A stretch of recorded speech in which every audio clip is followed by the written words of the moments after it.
So apparently, what is being expressed is this never moves. Nothing has ever occurred. Nothing has ever happened. Nothing has ever moved. Everything that moves is an appearance. Everything that flickers in and out is an illusion, a movement.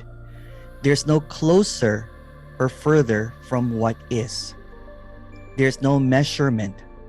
There are no almost there to what is. This is the full stop. No backwards and no forwards. No before and after. This intimacy has no other. There's no there. There's no here. This location, less stillness, is bare.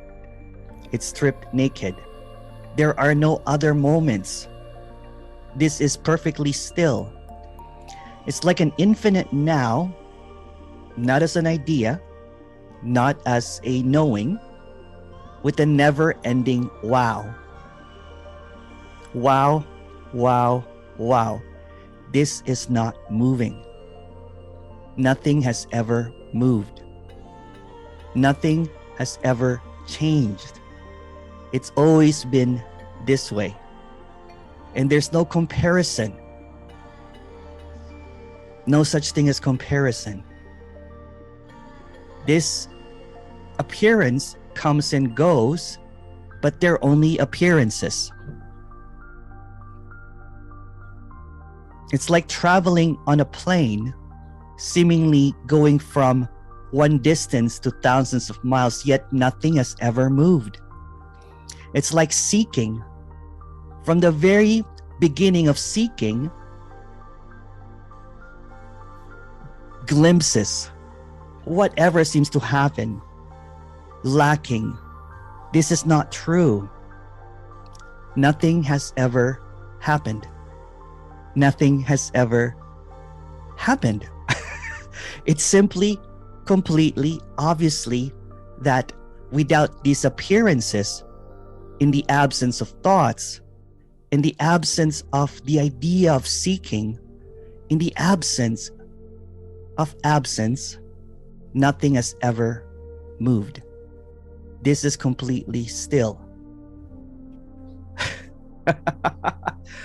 It's a mystery.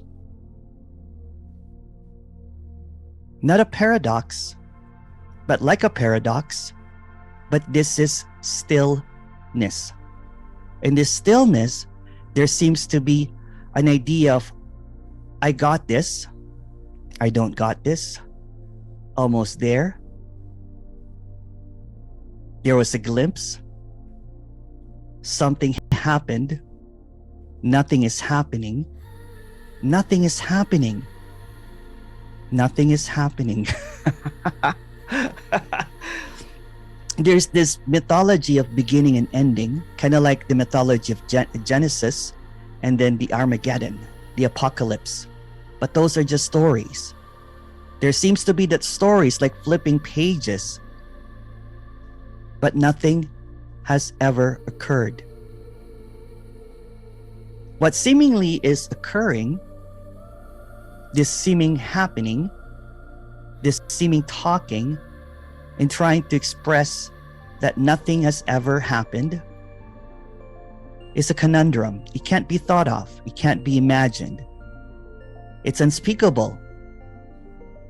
It's unknowable. There's no, I know this. No. Who knows this? It's impossible. All illusion is a movement. Everything that will come up will be a thought, including that, and that, and that, and that. But since they're just appearances, this is the immovable home, the unknowable isness. It's like, again, traveling, speeding through a highway and nothing is moving. But it can't be caught because what's trying to grasp it is moving. What's trying to recognize it is a movement, is an appearance. It's a flicker, it's a thought, it's an idea, it's a concept, it's a belief. All of those are appearances. Nothing has changed. It's always this. It's completely this. Full stop, full stop, full stop. And seemingly, there's going to be movements or appearances of movements. I don't know what he's talking about. I don't see stillness. I don't see the full stop. This is beyond comprehension, and it's not something that knows it here, or something that it doesn't know it there, because here and there are just movements. And seemingly, there's this seeking, like a merry-go-round that goes in a circle over and over again, but it is completely still. Nothing has ever moved.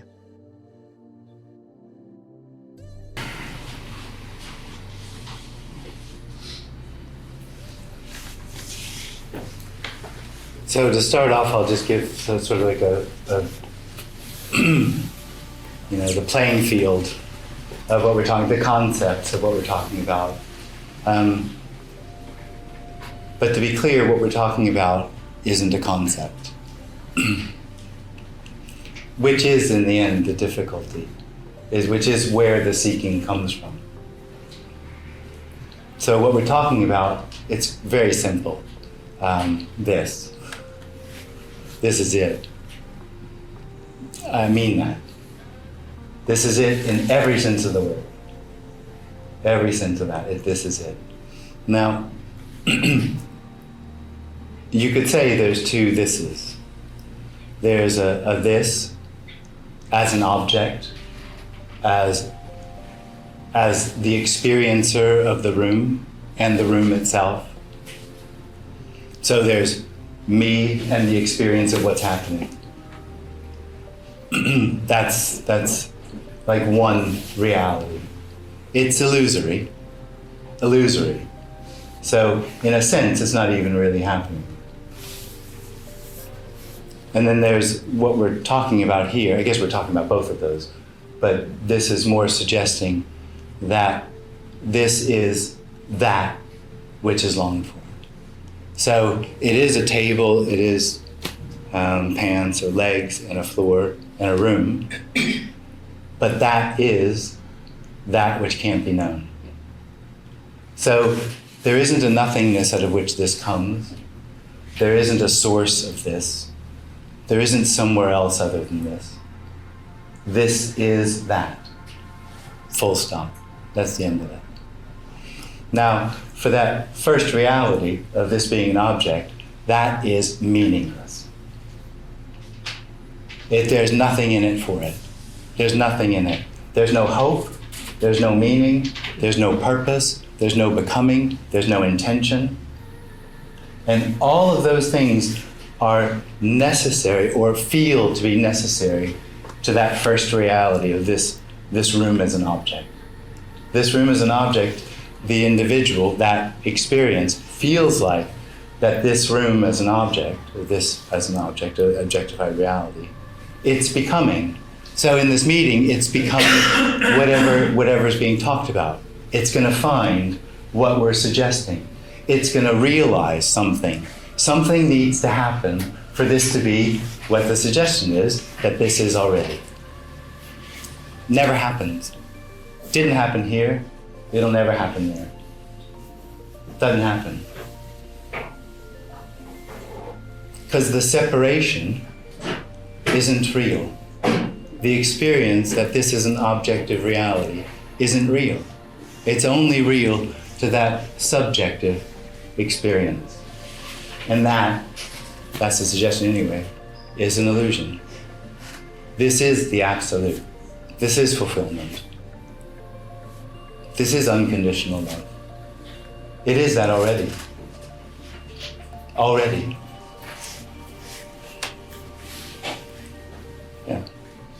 I mean, I'll say as well, the meeting isn't about imparting concepts or clarifying the experience of the individual or becoming anything or getting rid of the separate experience. There's absolutely no intention here or in the room. It's all already completely fulfilled as it is, without any need to be anything else. And that includes that first reality. There's nothing right or wrong with that either. This isn't trying to change it. That reality is that which can't be said, that fulfillment, the absolute as well. It's the end of something which never happened. It's the end of the dream, that this is an objectified reality. There's no need to tell anyone. It's that there's nothing to say. There's just nothing to say about it. In a sense, you could say, words often have intention, or speaking often has intention to change what is, to become something else, to inform that of something that this has. So that would be sort of a teaching, that this has something that doesn't, and it's trying to show that this sees. That's just not what this is. This is just saying how it is already, without any intention of having anybody see it or not. There isn't any reason why that should or shouldn't. It makes no difference whatsoever. So when everything is that already, it appears to change, but it has no value. So the experience of separation is exactly the same in that way as there being no illusion of separation. I said there was a reality of an objectified reality, subject-object. And I said that was illusory. And another way you could say that is there is no you. And it isn't that the I becomes a no I, it's just that there never is an I. That's why the end of that is the end of something that never happened. So there isn't anyone here telling you anything, and there isn't anyone there asking. It's that whatever happens isn't happening for anyone, or whatever happens is that already. It's really simple. But some words can be misleading, and unfortunately, if someone is talking about this and doesn't know or knows what they're saying, even if it's the same words, that can also be misleading. But that doesn't matter. The separation is the experience that I am in a body, I know myself, I know I am, and that I knowingness is, when it appears here, it appears in everything else. So there's a reality to this being here, seeing that being there. There's a knowingness of that. And that is the experience of separation. And that is dissatisfying. It's needful. It has a fear. It fears things. It's anxious. It's generally anxious about its existence, about being able to get what it needs, or survival in the end is what it's anxious about. And wholeness is merely pointing out, or that word, or saying that this is that, is just pointing out that that experience is an illusion. Has no reality outside the experience itself. That's how thin it is. It's that experience, it's all it is. And everything is already not two. No thing can appear as two, but it's only an appearance. It's only no thing appearing. So in that sense, nothing really ever happens, because it's all just simply not two-ness appearing to happen.